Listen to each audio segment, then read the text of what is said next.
Hello, my name is Jared Haas from the Peabody Public Schools, and today we're going to be talking about my favorite app, Google Hangouts. Now, Google Hangouts is an app that you wouldn't think of at first when thinking about helping students with learning needs or multiple intelligences.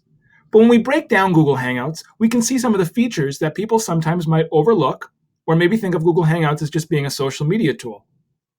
Now, Google Hangouts, for those of you who are not familiar with it, used to be called Google Chat.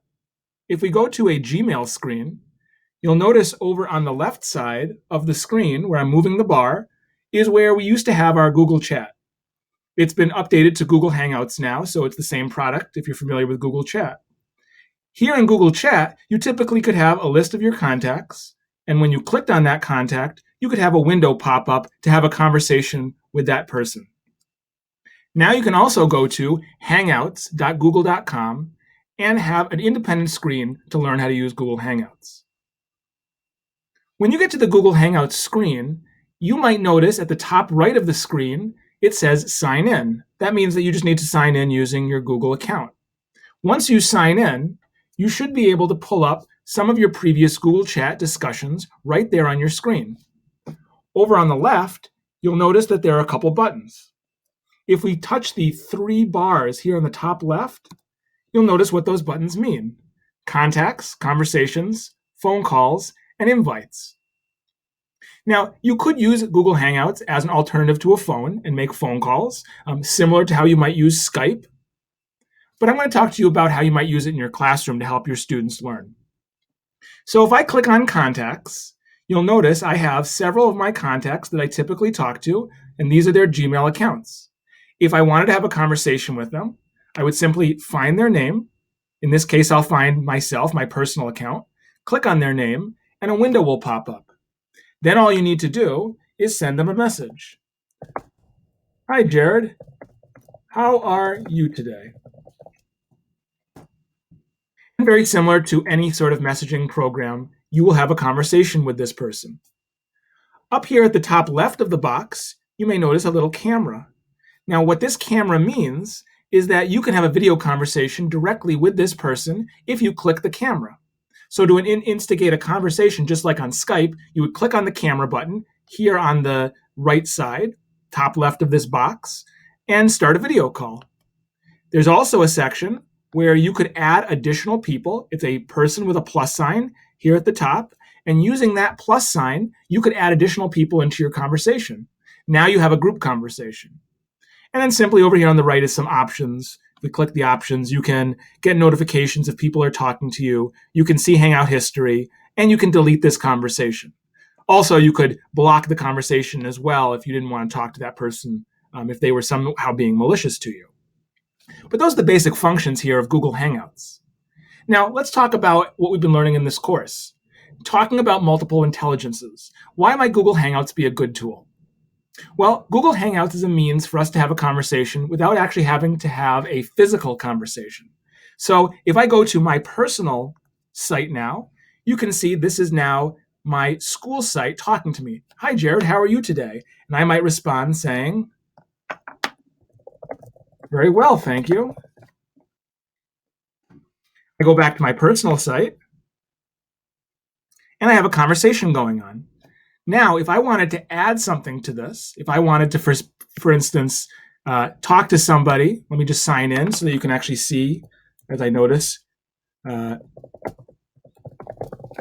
you wanted to actually talk with somebody and add pictures, you have the ability to do so. So let me close out this box, and let me click on my personal account. Now you see this little avatar. This is my cartoon face, which is designating my school account, and my actual picture is designating my personal account.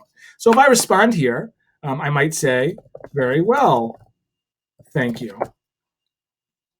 And you notice now both my windows pop up because I'm having a conversation with myself. This would not happen to your students. Just demonstrate how the conversation might go. Now let's say in the class, we were having a conversation about a book we were reading. And the opportunity or the obligation of the assignment was to have a conversation and to find some resources that support learning. I might click here on this little picture box, the bottom right, and from my Google account, I can pull up images, or I can do a video search. So if let's say I was reading To Kill a Mockingbird. We might be talking about what is a mockingbird. I might pull up an image or a video, if I'm doing a video search, and I can take whatever I find, videos, photos, albums. I can select those videos.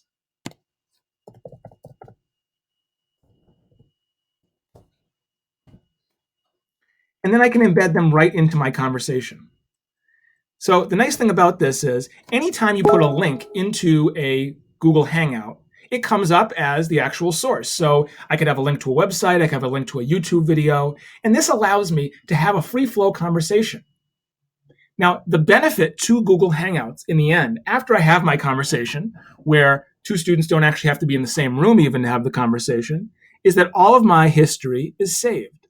So as a teacher, if I was going to ask a student, now I want to assess this interpersonal learning where I see two students who may not have had a conversation out loud, but they're willing to have a conversation through Google Hangouts, I might have them highlight all the information in their Google Hangout and then copy it directly into a Word document. And it works out really nice. So if I go and I open up a new Word document,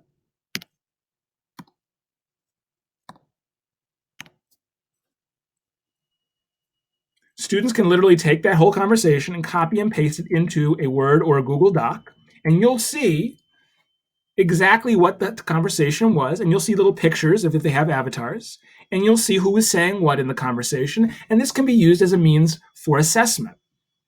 So when thinking about Google Hangouts, it's a tool that I really use with students a lot. There's a lot of teachers who have fear of using Google Hangouts because it is sort of a social media tool. And if students are not taught properly how to use it or given any guidance as to why they should use Google Hangouts, then it can become just a chat window. And a chat window in class obviously becomes a hindrance because it can be very distracting. As you're having some class activity, students are just having free flow conversation on the right and left side. Now, the nice thing about it is, as a school or as a district, if you have a Google Apps for Education domain, you can turn off Hangouts as part of certain OUs, organizational units. So if you had different grade levels that you don't want to have students have access to Google Hangouts, you can always turn it off. The other thing is, as good digital citizenship, you can always teach your students they shouldn't be using Google Hangouts unless it's for academic purposes. So yes, it's not an easy answer, but it is something that we need to teach students how to properly use tools instead of just, in my opinion, just restrict them from using it because it could be a hindrance if left unbridled. So overall, some of the best highlights of Google Hangouts are, one, it's linked to your Google Apps for Education account. So every student who has a Google Apps email is going to automatically have a Google Hangout. The other thing is that when you want to make a new conversation and search for people, everybody in your domain that would typically come up with a email address when you start typing their name will link directly to this Google Hangouts. So it's an easy way for students to connect with each other students in the domain, in order to have these conversations.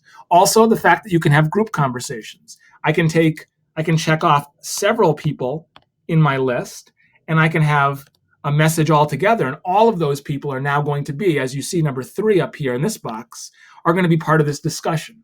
Also, if I did a video call, all 3 of those people would be in that video call. Another cool thing about Hangouts is on the left side of the discussion box, you see all of these different emojis. So even if there's a student who's maybe a little bit less verbal, in order to give feedback to somebody, they can still give emojis like they would through texting. And it is a legitimate way for students to express their opinion. So overall, even if you're not using Google Hangouts for the video section, if you're using it just as a tool for communication through typing, students now have the ability to put their conversations in one area, to link with students within the domain, to be able to share things without having to physically talk to each other, and to be able to link different items from videos to websites right in the chat window, so students don't have to worry about opening up yet another document in order to post things and sending students to another website while they're having this chat.